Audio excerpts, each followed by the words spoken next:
Ese es el problema, porque hay mucha gente que se automedica. Está con nosotros la doctora Carolina Herrera. ¡Bravo! ¡Un aplauso! Para la felicidad del inspector Vallejo. Vamos a hablar acerca del uso, pero doctora, del abuso de muchos medicamentos. ¿Cómo está, doctora? Muy bien, Felipe, muchas gracias. Vamos a principiar, como decía mi abuelito, con el paracetamol.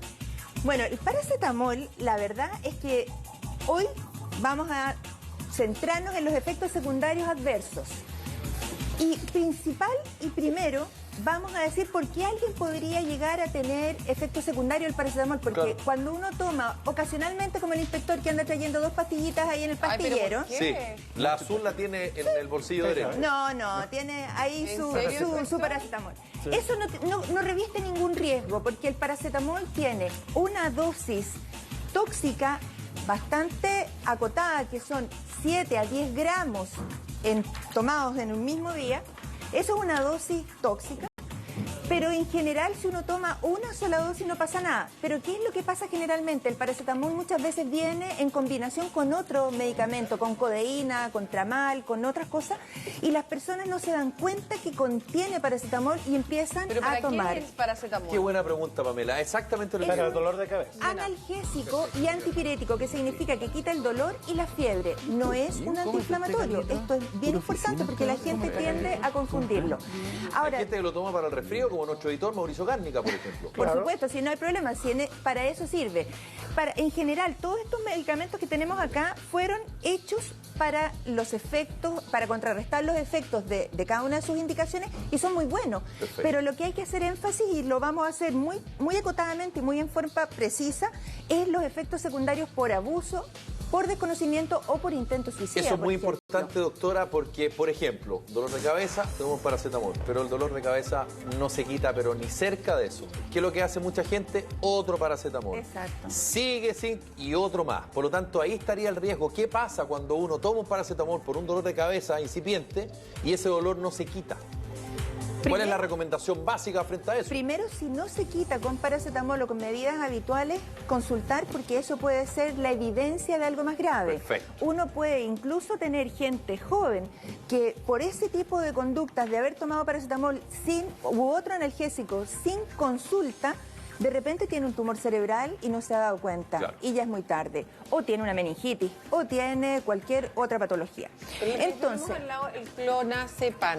ya, el clonazepam, ¿Eso es para dormir? que es una benzodiazepina, dentro de sus efectos tiene el ser hipnótico, o sea que es para dormir, pero también es un anticonvulsivante, que va a recibirlo alguien que pueda tener epilepsia. Pero su principal prescripción son las crisis de pánico, los trastornos del ánimo, las crisis de angustia. O sea que en psiquiatría, clonazepam es ampliamente usado. Pero el problema, como lo plantea la Pamela, es que la gran mayoría de las personas lo ocupan para dormir. Sí, y no hay problema, si es muy buen hipnótico. Si solo lo toman para dormir, el problema es que es un depresor del sistema nervioso central.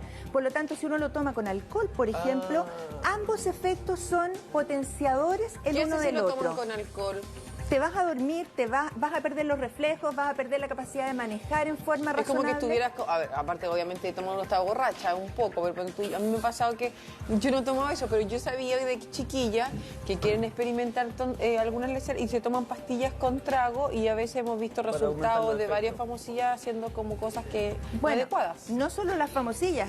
Yo recuerdo, y el inspector recordará, un caso en que con flunitrazepam, que era también una benzodiazepina para dormir, la chicota le llamaban. Le hacían la chicota, la gente la molía, le daba a tomar a la víctima, digamos, y después lo desplumaban. Rafa Garay se quedaba dormido. ¿Tomaba eso? Oiga, doctora, ¿y Claro. clonazepam Eso es contaba la mezcla. Sí, Por la mezcla de sí, alcohol con clonazepam. Esto es bien interesante lo que pregunta Claudio. Los medicamentos que son benzodiazepínicos generan adicción. Eso es absolutamente conocido, de tal manera que salir de la adicción no es fácil. Doctora, pero si todos los días tomas un clonazepam para poder dormir, Ya no voy a dormir. ¿estamos ahí al borde del...? No es necesariamente una adicción. ¿Pero El por qué vas a problema es tomar cuando tú todos los días? necesitas más dosis para el mismo efecto. Okay. Y cuando ya no puedes dejarlo porque el día que no lo tomas, No duermes. no duermes. Entonces, el clonazepam es bueno, es adecuado para cuando está indicado, pero no potenciarlo con otros depresores del sistema nervioso. Y menos utilizar, por ejemplo, clonazepam y una bebida energética, porque estás haciendo Cierto. cortocircuito, porque estás estimulando con la cafeína y estás deprimiendo con el clonazepam. Nico, yo sé que tú tienes una pregunta. Sí, con el siguiente remedio, doctora, el ibuprofeno. Bueno, el ibuprofeno, este sí es un antiinflamatorio. ¿El Rafa toma poquito de eso? Ah, ¿verdad? Recuerda que con todo... ¿Verdad? Pobrecito, pero no lo retemos a la distancia. No, ¿para qué lo vamos a retar? Claro. ¿Cuándo hay que tomar el ibuprofeno? Cuando uno tiene un cuadro inflamatorio, porque es un estupendo antiinflamatorio. Sin embargo, si uno tiene más de 50 años y tiene hipertensión, diabetes o ácido cardiópata, esto le puede producir duplicación o triplicación de la posibilidad de un infarto al corazón. ¿Pero uno? No, O, no. o, digamos, Dos, es que una pastilla no te va a producir ni el efecto adecuado 8 horas. ni el efecto adverso pero de si estás inmediato. tomando, por ejemplo, uno todos los días, más de 50 años, durante, no sé, 3, 4 meses... ¿Pero por qué puede- vas a hacer Es eso? que ni una posibilidad, porque resulta que esto, la mayoría de los medicamentos que ustedes ven acá se venden en cantidades acotadas y muchos de ellos se venden con receta, Sí. justamente para evitar que las personas tengan un uso continuado Pero- o masivo. Usted sabe, ¿Y cuánto doctora, es que van pero cuánto es el quedando. plazo Lo máximo que uno debería tomar de lo ibuprofeno? razonable, si uno no tiene una enfermedad inflamatoria crónica como una artritis reumatoide, en cuyo caso ahí se justifica que la persona lo tome por la vida entera. Si una persona es normal, pero solo le quedó el dolor del partido de fútbol, en fin, le duele un poquito la Te cintura. toma una cada en 8 fin, horas unos días nomás. unos días no pasa nada, Sí. pero si tú lo prolongas más de 15 días sí tienes mayor efecto. Y mayor efecto, cierto, secundario. Riesgo cardiovascular, riesgo renal. Ahora, ¿cuál es el punto? Si yo soy una viejecita y Usted no tengo... dice, sí. Pero, No, Es un ejemplo, inspectora, es un ejemplo. No se asuste. si yo tengo cualquier situación por la cual pierdo líquido, diarrea, vómito, sudoración, me deshidrato y tomo ibuprofeno, puedo afectar los riñones. Sí. Así ¿Cuál es el que de al lado? eso es importante. Vamos con los antiácidos, Antiácidos. doctora. Ah, yo no tomo nada de eso. Los antiácidos son muy usados. Antiácidos junto con omeprazol son de los medicamentos que son más autoprescritos del mundo. Sí. En Chile en este momento omeprazol se vende con receta. ¿Por qué? Sí, antes no se vendía Porque con las receta. personas desconocen o desconocían que el omeprazol inhibe la secreción ácida del estómago y por lo tanto impide la absorción de la vitamina B12 y eso a la larga va a tener dos consecuencias graves: anemia y demencia. Wow. Uno tiene la vitamina Acuérdense 12. que en algún momento hemos comentado B12. que la demencia en las personas de edad es muy frecuente cada vez que ahora tenemos 90 años de posibilidad de sobrevida para un chileno, aumentarle el riesgo usando un medicamento que muchas veces ni siquiera está indicado. Y aquí la recomendación yo diría es la siguiente: si alguien siente efectivamente que debe tomar medicamentos porque tiene acidez, sensación de reflujo, regurgitación, que se haga una endoscopía y ver eventualmente se vea cuál es la causa.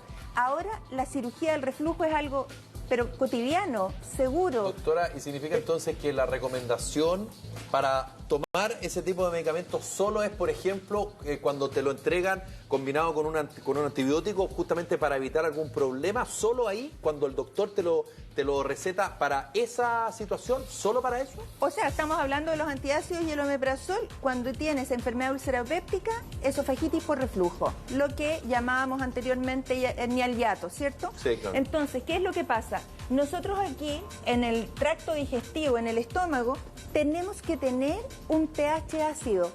Así nos diseñó Dios o el ser supremo que ustedes quieran creer. Por lo tanto, hacer cambio indiscriminado de la acidez del estómago no puede ser inofensivo. ¿Está claro? Cierto, está muy claro. O sea, Y lo otro, que ahora que hay tantas personas que tienen cirugía bariátrica, no tienen indicación de tomar omeprazol, No, yo ya aquellas no. personas que están operadas del estómago y no tienen estómago, porque no tienen el efector. Queremos agradecer a la doctora Carolina Herrera, de la unidad de pacientes Siempre críticos de Avansalud. Muchísimas gracias, doctora. Quedaron algunos medicamentos ahí Sí. para conversar, pero lo vamos a ver más adelante. ¿Le parece, Ok. doctora? Un aplauso para la doctora Carolina.